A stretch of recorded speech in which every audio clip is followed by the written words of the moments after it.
Dan ingat tadi perkataan Tuhan Yesus, Dia cari hamba yang setia dan bijaksana. Teruskan lagi. Dan Ia menyuruh membuat jubah yang maha indah bagi dia. Setelah dilihat oleh saudara-saudaranya bahwa ayahnya lebih mengasihi Yusuf dari semua saudaranya, maka garis bawahi bencilah mereka itu kepadanya dan tidak mau menyapanya dengan ramah. Pada suatu kali bermimpilah Yusuf, lalu di mimpinya itu ia diceritakan kepada saudara-saudaranya, sebab itulah mereka lebih benci lagi kepadanya, garis bawah itu.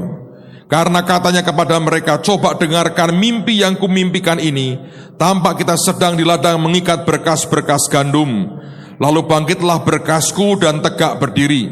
Kemudian datanglah berkas-berkas kamu sekalian mengelilingi dan sujud menyembah kepada berkasku itu. Lalu saudara-saudara berkata kepadanya, apakah engkau ingin menjadi raja atas kami? Apakah engkau ingin berkuasa atas kami? Jadi makin bencilah mereka kepadanya. Ya, 3 kali itu saudara. Makin bencilah mereka kepadanya karena mimpinya dan karena perkataannya itu. Lalu ia memimpikan pula mimpi yang lain yang diceritakannya kepada saudara-saudaranya, katanya, aku bermimpi pula tampak matahari, bulan dan 11 bintang sujud menyembah kepadaku.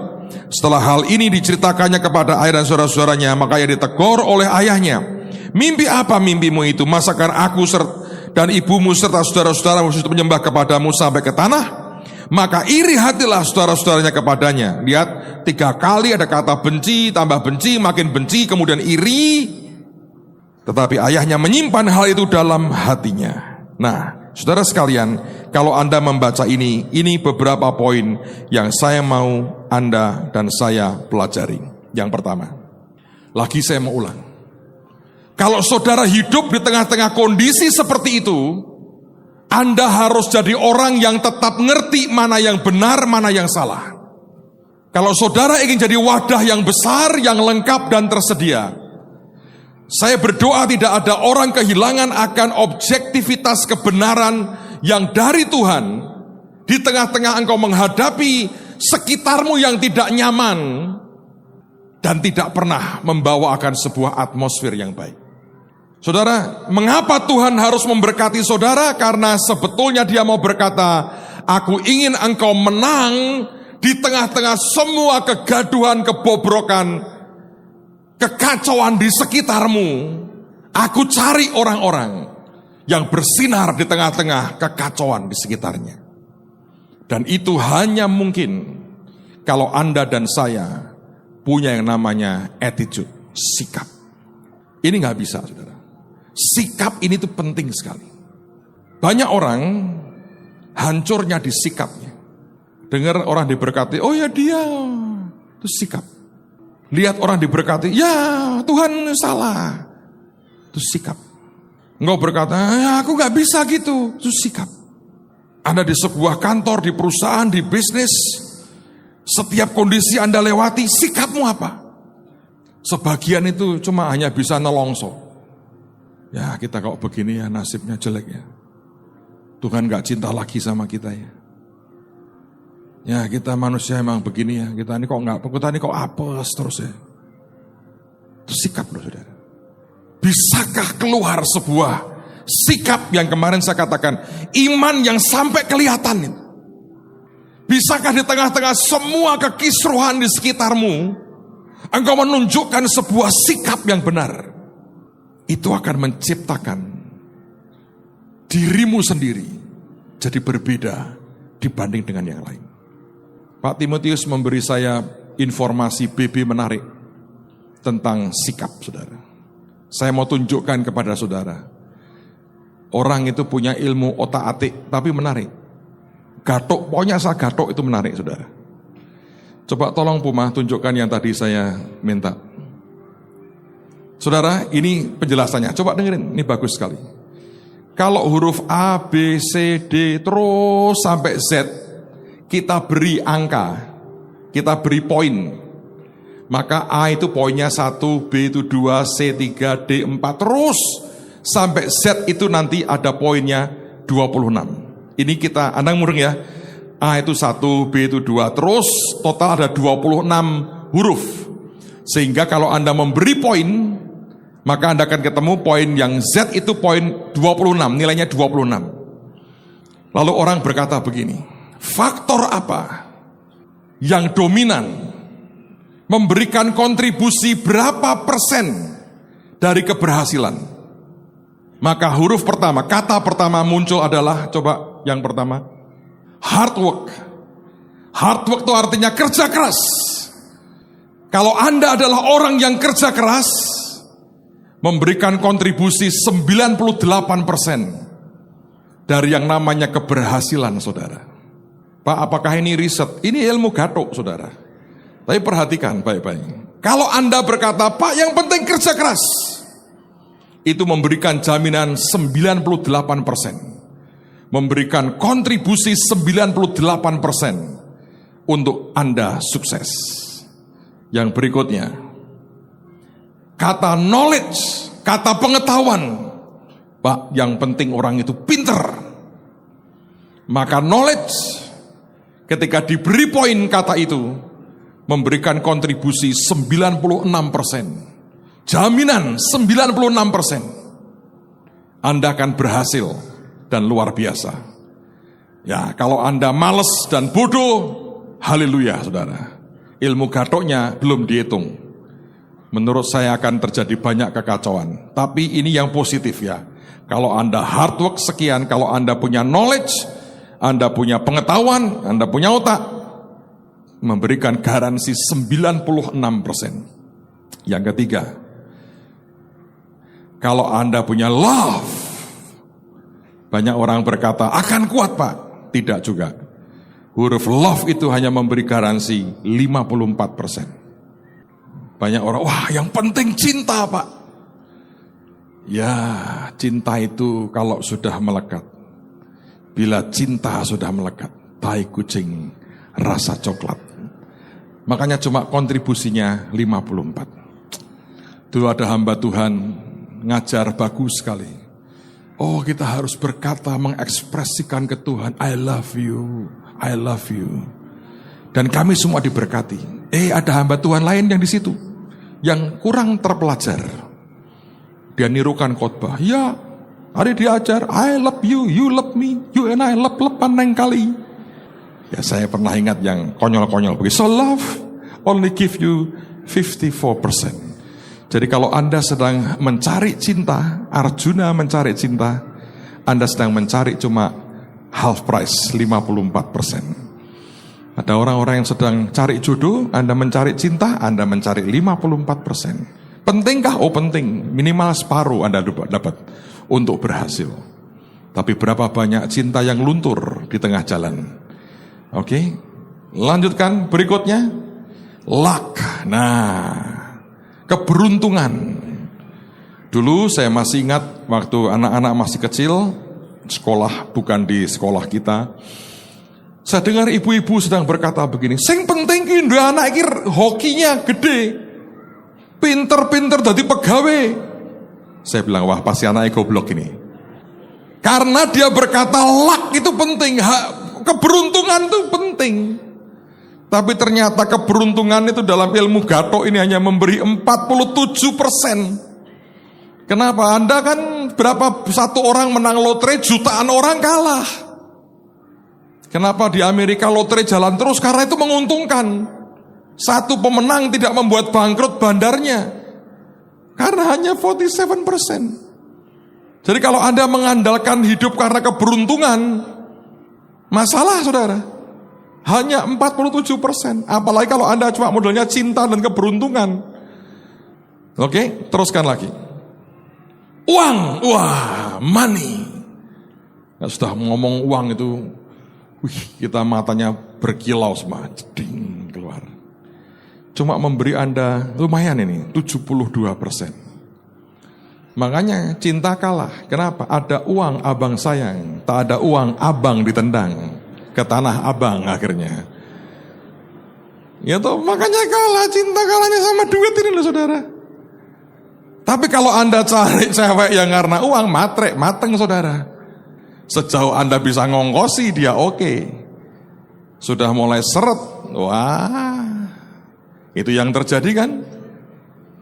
Dalam rumah tangga saya perhatikan, cintanya boleh hilang, duitnya masih ngalir, tenang saudara. Cinta menggebu-gebu gak ada duit, macet juga akhirnya. Ya itulah kehidupan, ilmu gadok. Teruskan lagi. Leadership. Wah, kalau kita berkata, kalau aku punya leadership yang hebat, aku akan terjamin semuanya. Dan betul, leadership memberikan Anda 97%. Bagus kalau Anda punya hard work, Anda punya knowledge, Anda punya leadership. Ini poin-poin yang luar biasa. Tapi sebetulnya apa yang membuat kita bisa disupport dan akan berhasil adalah kata terakhir, yaitu kata attitude. Anda mendapatkan nilai 100, saudara. Amen. Ini ilmu gadok. Attitude. Sikap. Di dalam hidup kita ini, orang melihat sekitar, setiap hari kita melihat keberadaan sekitar kita. Tapi sikap kita masing-masing berbeda. Kalau Anda belajar tentang Yusuf ini ya, nanti kita akan terusin lah sampai tuntas hari ini. Kalau Anda belajar soal Yusuf, saudara, ini luar biasa. Attitude-nya itu. Nanti difitnah, dimasukin penjara. Attitude-nya itu ngelayani. Ini ajaib. Ditaruh dimanapun, dia gak pernah enak. Dengan saudara-saudaranya juga dimusuhi. Masuk rumah Potifar juga difitnah. Masuk penjara juga gak jelas sampai kapan.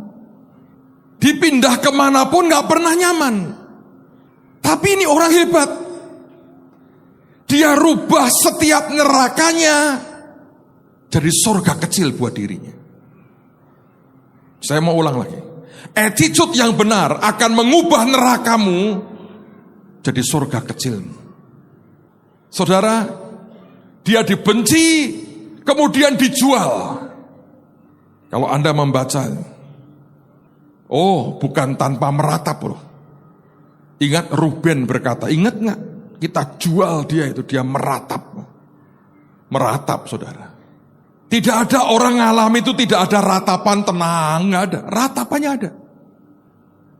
Tapi setelah itu dia menangkan semua ketakutan, kemarahan, kekhawatirannya. Dia ubah jadi dengan sebuah attitude yang luar biasa. Dan itu menciptakan sebuah surga kecil di tengah-tengah neraka yang mengerikan. Dia masuk ke rumah Potifar. Sebetulnya pilihannya banyak. Dia kerja begitu ajaib, Tuhan menyertai. Dia naik pangkat loh. Sampai jadi pelayan pribadinya Potifar. Dan itu artinya setelah Potifar dia yang berkuasa. Masukkan penjara. Alkitab berkata kepala penjara tidak usah kerja apa-apa. Kemanapun dia pergi. Dan kemanapun Anda pergi, attitude-mu itu akan meng-create sebuah surga tersendiri buat hidupmu di tengah-tengah neraka sekitarmu.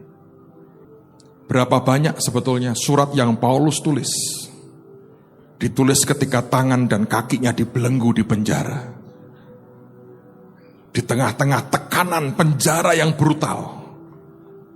Ada surga yang dia tulis lewat papirus dan penanya. Dan ribuan tahun setelah itu, sampai hari ini, orang masih membaca tulisan yang ditulis ketika dia dalam penjara. Kalau orang itu punya attitude, saudara, Anda adalah orang-orang yang bisa mendatangkan surga turun ke dunia. Hari ini Anda berkata, Pak, saya gak punya rumah. Kalau Anda punya attitude, tiba-tiba kau akan berkata, ada orang yang tidur sampai di kolong jembatan.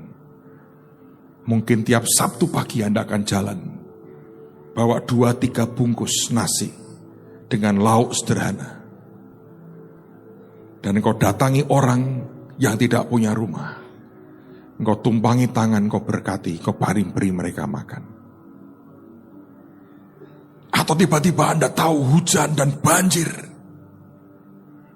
Sementara engkau berkata bulan depan aku tidak tahu pindah kemana. Attitude yang salah akan terus ngomel dan khawatir. Attitude yang benar akan berkata, aku akan ciptakan my own heaven right now. Anda bisa bawa sepedamu, jangan motormu nanti takut mogok di jalan. Anda bawa sisa nasi, engkau panasin, kasih lauk, kasih kecap. Anda keluar ke tempat orang-orang yang kerendam airnya dan nongkrong di atas atap. Anda datangi, engkau berkata, Bu, sudah makan belum? Anda beri keluarga itu makan 3 bungkus nasi. Dan ketika lihat mereka makan, engkau sedang menciptakan surgamu sendiri. Sebab engkau tahu minimal 1 bulan ini engkau masih ada rumah. Dan tidak usah nongkrong di atap gubuk yang reot itu. Attitude yang menciptakan surgamu sendiri. Dan apakah Tuhan tidak akan melihat apa yang kau buat, saudara? Rumah yang saya baru dapat itu, ketika dibangun, saya tahu Pak Teguh banyak ikut mengawasi. Tapi karena saya tetangga mepet, tanpa diminta tiap kali saya datang ke rumah, saya ikut periksa, ikut kontrol. Beberapa hiasannya itu dibawa dari berbagai negara oleh hamba Tuhan yang bersangkutan. Saya ikut gotongi, saudara. Tak gotongi. Kalau dibilang, Bapak lebih duluan dari dia pelayanan, saya termasuk orang yang awal-awal ngelayani beliau. Tapi kalau Anda tahu menempatkan dirimu, Anda punya attitude yang benar, saudara akan dapat garansi 100%. Tapi kalau engkau attitude-mu salah, isinya cuma ngomel dan negatif, yang keluar itu cuma aura negatif dari hidupmu. Kemarahan, kesombongan, ngomel. Kemanapun kau pergi, semua itu akan nempel kepada sejenisnya. Ini sebuah hukum, saudara. Semua itu cenderung nempel kepada yang sejenis. Kalau yang keluar dari sini itu attitude yang jelek, maka semua yang jelek akan nempel dalam hidup kita. Tahun 2009, kalau saudara masih ingat, saya dikasih gelar doktor di sini. Saya ditanya oleh profesornya. Dia bilang, Pastor, kamu tahu nggak doktor itu apa? Nggak tahu, saya bilang. Setahu saya itu gelar akademi level S3. Dia bilang, itu juga betul. Tapi saya beritahu apa artinya doktor. Ada sejarahnya. Istilah itu muncul. Dia berkata gini, doktor adalah seseorang yang melihat sekitarnya, tahu akan kesulitan masalah yang dihadapi oleh sekitarnya. Lalu kemudian dia terbeban, dia merenungkan semua, dan satu hari dia datang lagi dengan sebuah solusi. Itu doktor. Menurut saya itu bukan sekedar gelar, tapi itu attitude, saudara. Kalau saudara bisa lihat, semua keberadaan kita, tidak ada orang yang berkata, Pak, saya sudah hebat kok. Enggak ada. Semua ingin meningkat lagi. Sebagian Anda sudah longgar banyak dalam kehidupan sehari-hari, sebagian masih ketat. Tapi menurut saya orang terbelenggu, terpenjara zaman itu sangat mengerikan dibandingkan dengan orang di penjara hari ini. Tapi attitude itu mengubah neraka yang engkau hadapi jadi sebuah surga kecil, minimal buat hidupmu sendiri dan 1-2 orang di sekitarmu. Kalau perusahaan yang Anda bekerja sedang goyang, attitude-mu akan menciptakan sebuah surga tersendiri. Gimana Pak caranya? Kenapa tidak ajak beberapa orang yang percaya Yesus? Ayo doain perusahaan kita. Setiap kali ketemu bosmu, bukan dengan wajah frustrasi. Beri dia kata-kata membangun semangatnya. Saudara akan lihat semuanya akan berubah. Surga itu muncul dari attitude kita. Kalau saudara bisa ngerti ini, bukan yang lain-lain.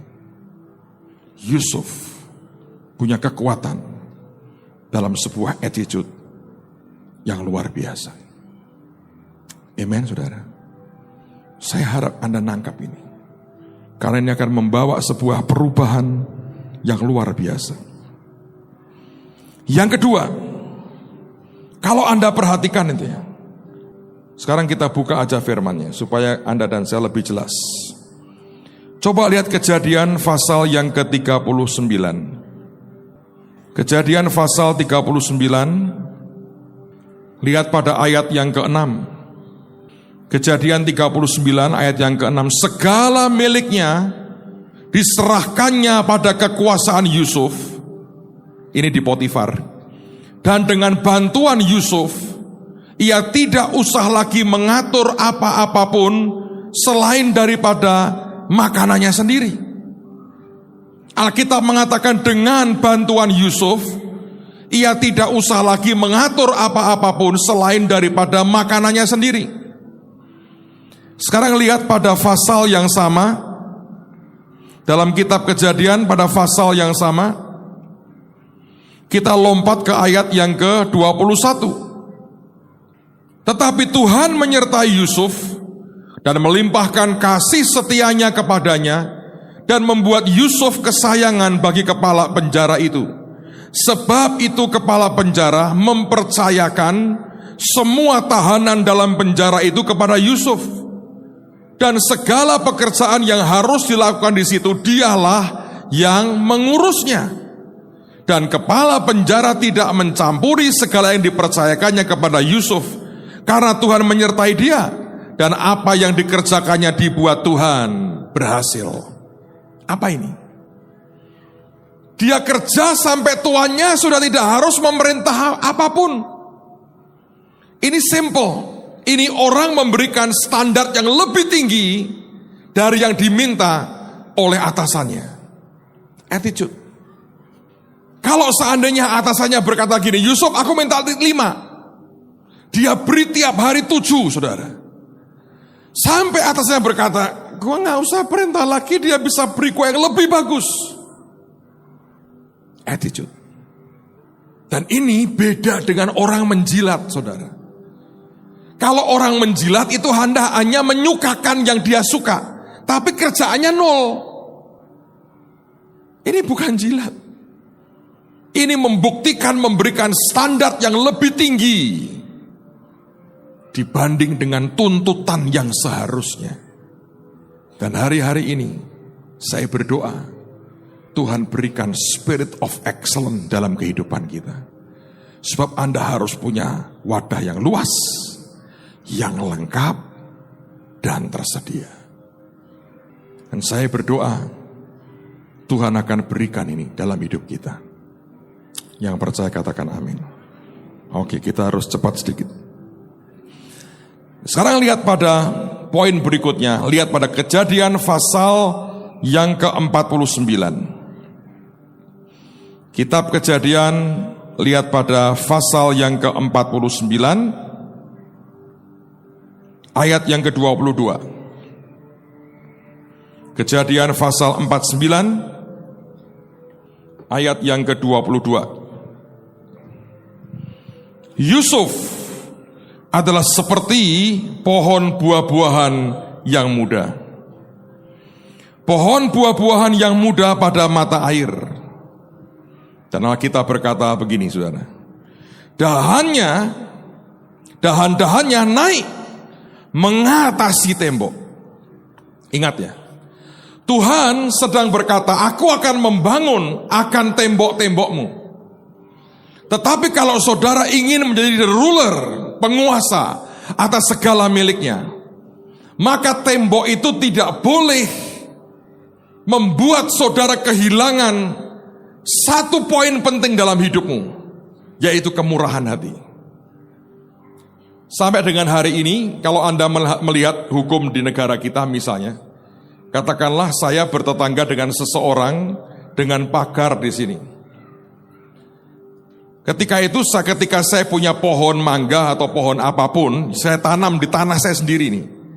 Dahannya itu ngelewati pagar dan itu menjuntai di halaman tetangga. Maka buah yang ada di atas halaman tetangga itu milik siapa? Tetangga. Dia boleh petik, dia boleh makan, saya nggak boleh marah. Kalau saya orang kikir, saya tebang, saya potong carangnya. Sehingga tidak ada yang ngelewati batas. Begitu lewat batas, itu hak dari orang yang punya tanah sebelah. Tembok kita dibangun untuk memberikan proteksi. Tembok kita dibangun memberikan akan dignity, harga diri, kebanggaan, kejayaan buat kita. Tapi apapun yang kita punya, harus tetap dahannya melewati tembok, sehingga orang lain tetap bisa menikmatinya. Saudara, saya membaca sebuah survei, dan ini sedikit mencemaskan hati saya, karena kemudian Tuhan berkata, "Nak, sekarang kamu tahu mengapa seringkali aku tidak membawa anak-anakku dalam puncak-puncak kelimpahan." Berdasarkan survei yang dibuat oleh berbagai perguruan tinggi di dunia ini, maka didapati sebuah kenyataan, fakta, bahwa orang yang generous, orang yang murah hati itu terbanyak ada pada kalangan menengah dan ke bawah. Saya mau ulang lagi. Hasil survei yang dibuat oleh berbagai perguruan tinggi di dunia ini, mereka menemukan fakta bahwa orang-orang yang murah hati, yang suka menolong orang lain, yang suka memberi, itu ada pada kalangan menengah ke bawah. Dan orang yang kecenderungannya makin kaya, uangnya makin banyak, ternyata kecenderungannya makin kikir. Jadi kalau saudara berpikir, mari cari orang kaya, Anda sedang berkata, mari kumpulkan orang kikir. Average, rata-rata seperti itu. Pertanyaannya adalah sekarang, Tuhan ingin sangat memberkati saudara. Apakah Dia akan temukan kita sekian waktu dari sekarang jadi orang-orang kikir dan berubah semua? Karena tiba-tiba kekayaan kita naik. Lebih mudah buat saudara ketika engkau terima uang 1 juta, Anda memberikan perpuluhan 100.000. Lebih mudah lagi ketika engkau terima uang 10.000, engkau mengembalikan ke Tuhan uang 1.000 rupiah. Tapi kalau Anda punya uang 10 miliar, bisakah Anda bawa suatu hari Minggu uang 1 miliar dalam selembar giro atau cekmu? Dan engkau tulis 1 miliar, dan engkau tanda tangani, dan engkau bawa ke Tuhan. Bagaimana kalau Dia berkati engkau dengan 100 miliar? Sebagian berkata, oh bisa Pak, wong belum pernah ngalami. Tapi surveinya mengatakan makin kaya makin kikir. Bisakah engkau bawa uang 10 miliar, datang ke rumah Tuhan dan berkata, ini Tuhan, ku kembalikan yang menjadi hakmu. Ternyata susah. Saya terus terang kenal dengan orang-orang kaya, sampai dia buka akun sendiri buat perpuluhannya. Mungkin tiap bulan perpuluhannya puluhan miliar. Dan tidak dilepas. Dia kelola sendiri. Pakai namanya sendiri. Nanti kalau ada hamba Tuhan datang, dia kasih sedikit ke sini, sedikit ke situ. Fakta loh. Apa yang membuat seseorang berhak ngatur miliknya Tuhan seperti cara begitu? Nggak ada. Yang ada cuma kekikiran di dalamnya. Saudara, kita lagi bicara Tuhan sedang cari hamba yang setia dan bijaksana, yang akan menjadi penguasa atas segala miliknya ini. Dan kita bicara soal Yusuf. Salah satu perkataan soal Yusuf, dahan-dahannya melewati akan tembok. Temboknya dibangun begitu kokoh. Tapi blessing yang Tuhan beri tidak disimpan buat dirinya. Dan dibiarkan terulur keluar. Pak Hengki tadi baru cerita dengan saya. Anda tahu sepak bola Amerika NBA? Saya tadi ngomong apa? Salah, Anda pintar.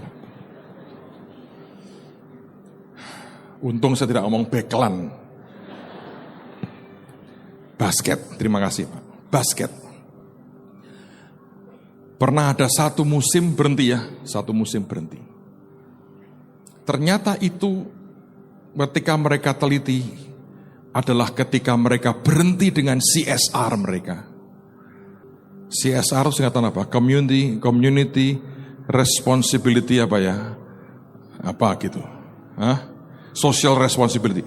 Pokoknya itu kayak dana sosial, dana amalnya itu di stop. Maka tiba-tiba berhenti aja.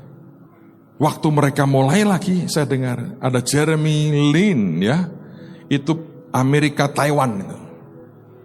Setiap kali main itu muncul luar biasa dan dia orang Kristen radikal. Dia orang pertama yang bawa banyak anak-anak cacat masuk ke arena. Ketika dia bertanding, dia bayar tiketnya, dudukkan paling depan. Dan itu membuka mata banyak orang. Ternyata itu loh cara. Saudara, ada satu kata dalam bahasa Inggris yang langka digunakan. Dan kata itu adalah kata affluence. A-F-F-L-U-E-N-C. Affluence. Kata affluence itu artinya kemakmuran atau kekayaan. Jarang dipakai. Kita biasanya gunakan pakai kata rich, prosperity, itu yang sering kali muncul. Tapi ada satu kata-kata itu affluence. Kata affluence itu artinya adalah kemakmuran dan kekayaan. Dan kata affluence itu dari kata Latin yang artinya to flow to. Mengalir kepada. Bukan to flow in, but to flow to. Rahasia engkau dan saya diberkati. Kalau dalam hidupmu ada to flow to. Ngalir kepada. Begitu Anda to flow in, stop. Kemakmuran dan kekayaan itu sebetulnya idenya adalah to flow to, ngalir kepada. Semakin hidup kita ini jadi saluran, affluence jadi milik saudara. Setiap kata itu punya sebuah meaning. Dan sebetulnya lewat budaya, lewat apapun Tuhan bicara, ngajar ke kita. Ini loh nak, yang engkau butuhkan hari-hari ini. To flow to, akan melahirkan affluence, kemakmuran, dan kekayaan dalam hidup kita. Orang yang menolong orang miskin, dia memiutangi Tuhan. Kalau Anda baca di Alkitab, ajaib sekali. Setiap kali dia berkata beri nak, supaya Anda to flow to, supaya affluence jadi milik kita. Tapi kita enggak. Kecenderungan orang itu semakin banyak duitnya, kikir. Semakin orang butuh ke kita, makin panjang urusannya. Dan saya beritahu, itu menyedihkan. Anda juga harus sadar, nasib orang itu bisa berubah.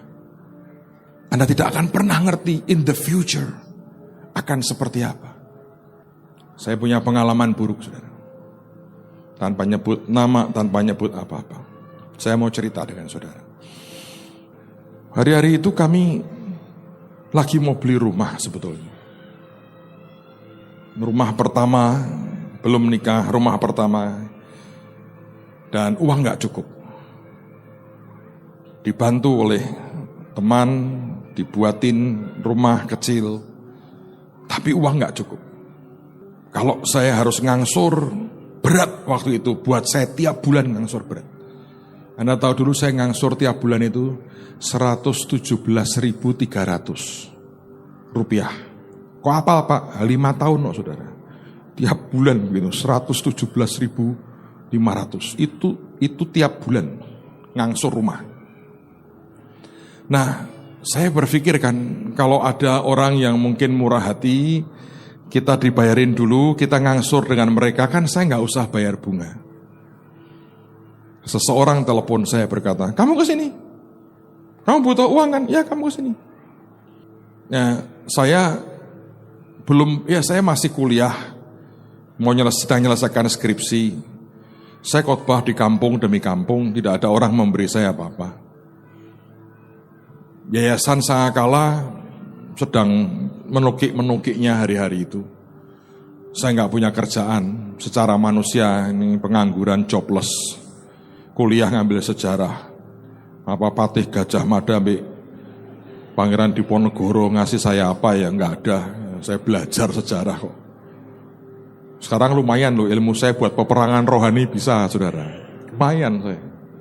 Nah ada orang mau kemana-mana tanya sama saya. Sebagian saya masih ingat. Saya diundang, dia bilang nanti saya kasih duitnya. Wah, saya bersyukur dong. Saya pikir ini orang punya duit dan mau membantu saya. Datanglah saya pagi-pagi. Saya datang ke rumahnya, dia lagi mandi. Saya suruh nunggu, saya nunggu. Orang butuh itu nggak berdaya, saudara. Ya, orang lagi butuh bantuan orang lain itu tidak berdaya. Saya mau beritahu saudara, jangan buat orang menderita. Kalau engkau bisa tolong, kau tolong. Jangan buat susah orang lain. Kalau engkau nggak mau tolong, jangan tambah kesusahannya. Saya duduk, dia keluar ngerokok jus. Saya diajak duduk di situ, nggak disuguhin apa-apa. Dari jam 8 sampai jam 12 siang. Diomongin, dinasihati soal kehidupan. Kamu nggak bisa begini, mau kawin hanya begini. Pendeta itu dapat uang dari mana? Harus kerja kita. Nih, seperti aku ini. Ya, kalau Anda butuh semua omongannya, ya, nggak mungkin Anda bantah. Demi Anda dapat pertolongan, benar nggak? Makanya saya berkata hidup dalam berkat Tuhan itu lebih enak, saudara. Sejujurnya loh. Ya ada orang bangga, Pak saya bangga saya miskin. Ya monggo. Saya mau berkata buat saudara, Tuhan mau memberkati kita. Saya kalau suruh ngulang pengalaman dulu ya, maaf. Tolak dalam nama Tuhan Yesus. Jelas gitu, tangkingnya tumeni semproti ya. Injek-injek dalam nama Tuhan Yesus. Percayalah, Anda itu pernah ngalami zaman susah itu bagus. Supaya saudara tuh ingat, gitu, ada lagunya, ingatkan diriku dari mana ku diambil. Sampai jam 12 belum makan pagi, sudah waktunya makan siang. Dia makan siang, saya gak ditawari. Aku tak makan siang dulu ya. Nanti lanjut lagi, saya duduk menunggu. Saya bilang apa? Iya, datang lagi, ngomong lagi. Udah selesai sampai hampir jam 2. Dia bilang, wah aku harus kerja nih, telat nih, gara-gara ngurusi kamu.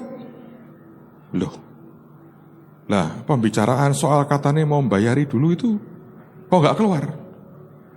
Saya mau tanya, gak keluar dari kerongkongan saya, saudara. Terus ngomong gini, ini aku belum punya duit ini. Ini ya kapan-kapan ya. Loh, lah aku 5 jam itu, cuma ujungnya rong duit. Lah bang ngomong dari awal toh, saya bisa nyoto dulu kalau orang duit kok. Sekarang lelucon buat saya, saudara. Lelucon. Zaman itu detik itu nggak lucu loh. Ya serius, nggak lucu. Nyebelin, saudara. Waduh, pulanglah saya. Istilahnya setengah hari saya disekolahin dia, kayak profesor. Pas saya kawin dia datang. Nyumbang kipas angin 1. Ben adem, lumayan. Tapi hidup itu, Anda harus tahu.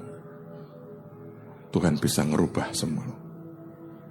Hari ini kalau Anda lagi susah, saya beritahu saudara, saya membuktikan Dia Tuhan yang mengubah nasib dan mengubah kehidupan kita.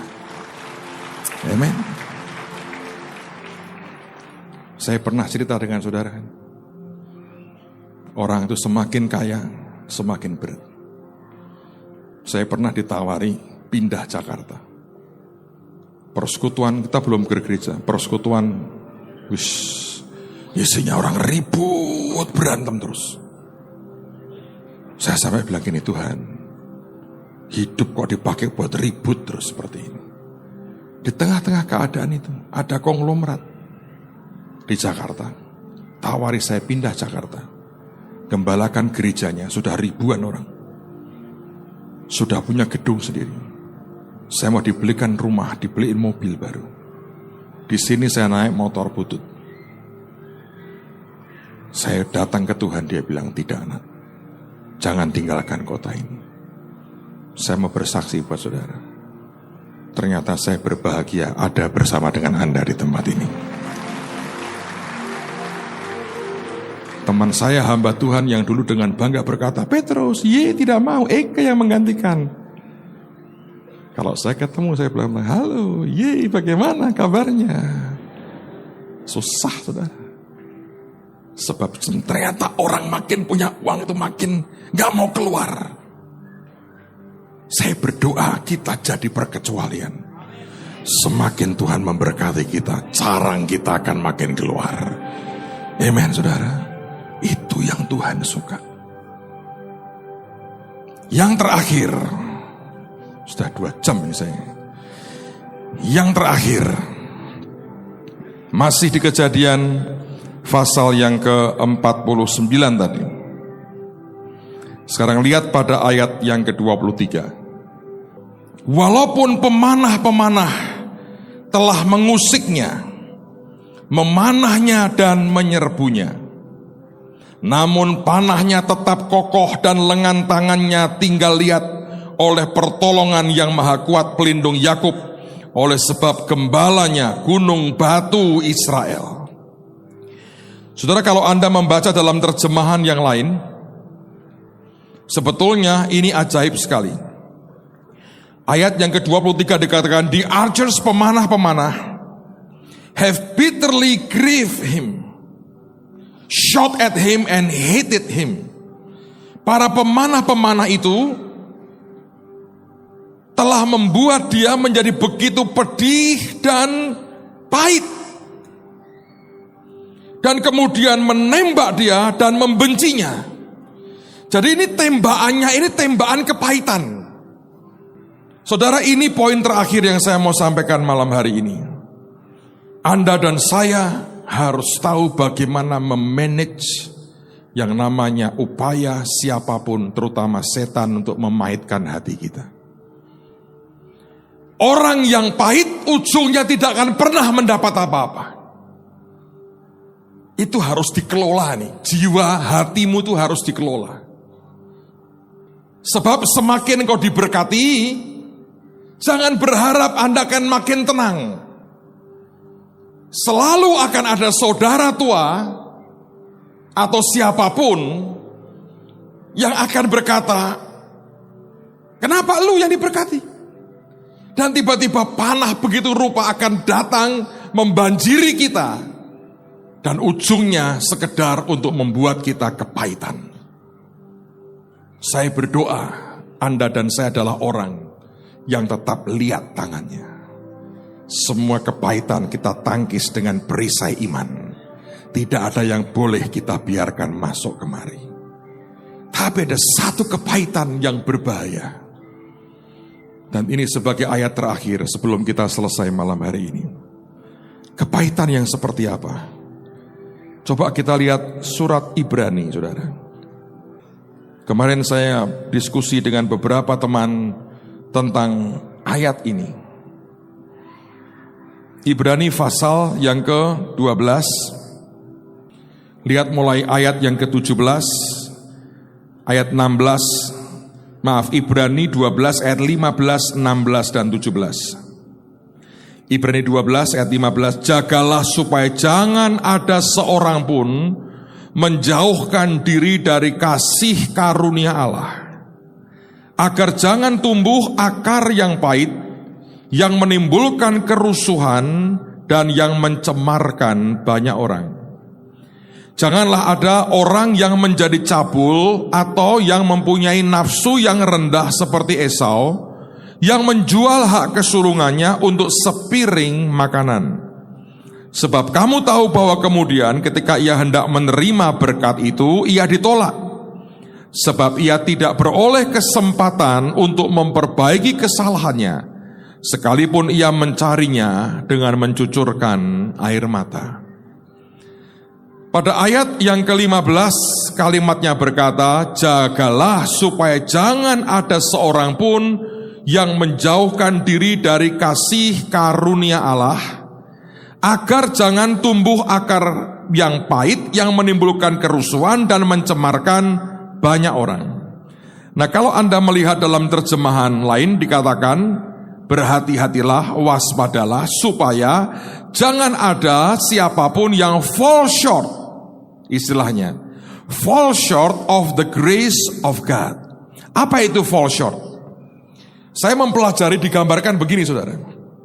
Ada sekelompok orang yang jalan bersama-sama. 5-6 orang jalan bersama-sama menuju ke sebuah arah tertentu. Oke? Ketika jalan, mungkin yang 4 atau yang 3 itu jalan dengan baik. Tapi ada yang fall short. Fall short itu ketinggalan di belakang. Ngerti? Yang lain di depan, dia di belakang. Nah, ini fall short dari the grace of God.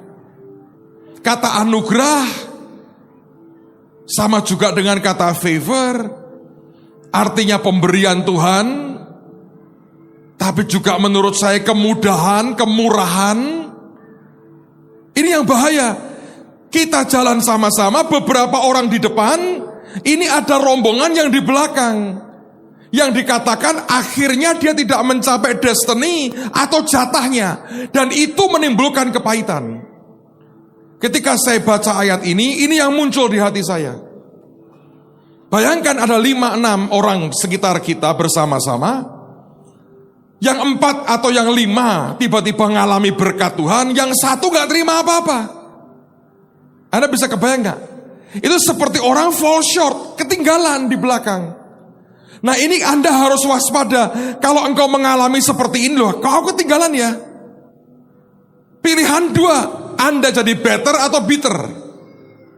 Engkau jadi orang yang lebih baik, engkau ngejar lebih baik, atau Anda jadi orang yang kepahitan. Attitude yang salah akan membuat kita dengan gampang jadi orang yang sangat kepahitan. Tapi kalau Anda berkata gini, aku tertinggal. Ini kok sudah begini ya mereka ya. Apa yang harus kulakukan? Kenapa aku too slow, terlalu lambat ini? Kenapa? Apa yang salah? Terus Anda teriak, Tuhan ajari aku. Apa yang keliru ini? Di mana yang salah? Attitude-ku yang salah di mana? Kalau Anda bisa ngerti itu, itulah hamba yang setia dan bijaksana. Yusuf ngalamin panai dengan kepahitan. Dia berhak pahit belasan tahun. Dijual oleh kakak-kakak kandungnya jadi budak. Dibeli oleh Potifar. Difitnah oleh istrinya. Dimasukkan penjara. Nulungi juru minuman, dilupakan 2 tahun. Dia bisa marah dengan semuanya. Tapi dengar baik-baik. Di atas semua kalau Anda baca, ada Tuhan Jehovah yang hidup dan tidak mati. Sedalam apapun engkau ada hari ini, dengerin baik-baik, attitude-mu bisa membuat engkau menciptakan surga di tengah neraka mengerikan di sekitarmu. Tapi percayalah, ada Tuhan yang adil melihat semua penderitaanmu. Dan dalam keadilan, dalam anugerahnya, Dia akan angkat hidup kita dengan cara Tuhan yang luar biasa. Amen, saudara. So, bagian pertama, Anda menyiapkan diri untuk kedatangan Tuhan kedua kali. Jadilah hamba yang setia dan bijaksana. Pegang satu kata ini, attitude. Sikap hatimu harus benar. Engkau akan lihat anugerah Tuhan dicurahkan dengan dahsyat atas hidup kita. Yang percaya katakan amin. Tutup Alkitabmu, mari berdiri sama-sama. Berikan kemuliaan buat Tuhan yang luar biasa. Anda orang-orang hebat, Anda bertahan 2 jam. Saya berdoa besok dalam anugerahnya Dia akan bawa kita lebih jauh. Jangan lupa formulirnya, tolong kembalikan malam ini juga supaya kita bisa lihat kebutuhan saudara dan akan sesuai dengan apa yang saudara butuhkan. Yang kedua, besok datang lebih awal, bawa jiwa-jiwa. Saya ingin memberi kesempatan orang datang kepada Tuhan Yesus besok. Saya mau putar satu klip teman-teman Live TV buat film pendek yang menarik sekali. Saya percaya akan menjadi blessing yang ajaib buat semua kita. Amen saudaraku. Mari kita biarkan kita mengembang ke kanan ke kiri. Kita akan patok dengan kuat, tidak akan berhemat, kita akan panjangkan tali kita.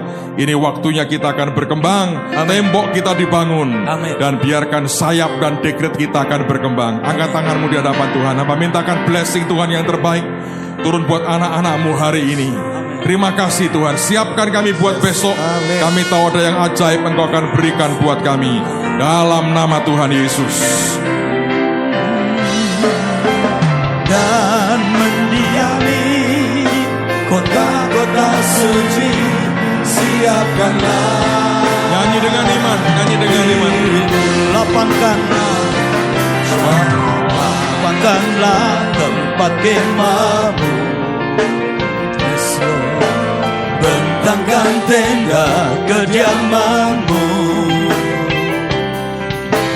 Jangan menghemat, panjangkan talinya dan panjangkan pokok patungmu. Sebab engkau akan mengembang ke kanan ke kiri. Keturunanmu dan memperoleh bangsa-bangsa dan mendiami kota-kota sunyi. Siapkanlah dirimu, sebab engkau akan mengembang ke kanan ke kiri. Keturunanmu dan memperoleh bangsa-bangsa yang mendiami kota-kota sunyi. Siapkanlah dirimu, Tuhan, ini kami hamba-Mu.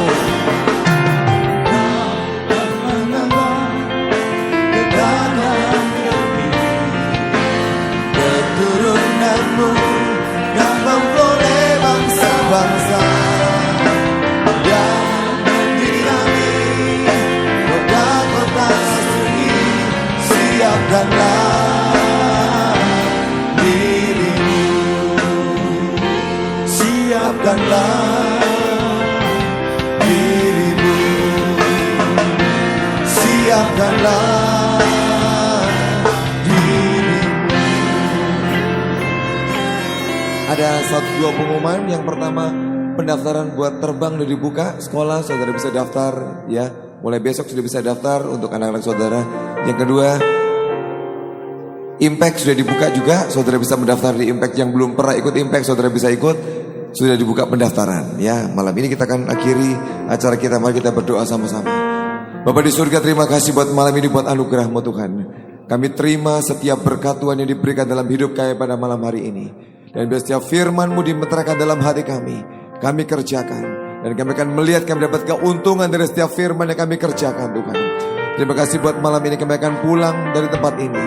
Kiranya berkat kasih dari Allah Bapa, anugerah dalam Tuhan Yesus Kristus, persekutuan dan keiniman dalam Roh Kudus tinggal dalam hidup kita semua, mulai malam ini sampai selama-lamanya. Yang percaya sama-sama katakan amin. Selamat malam, Tuhan berkati.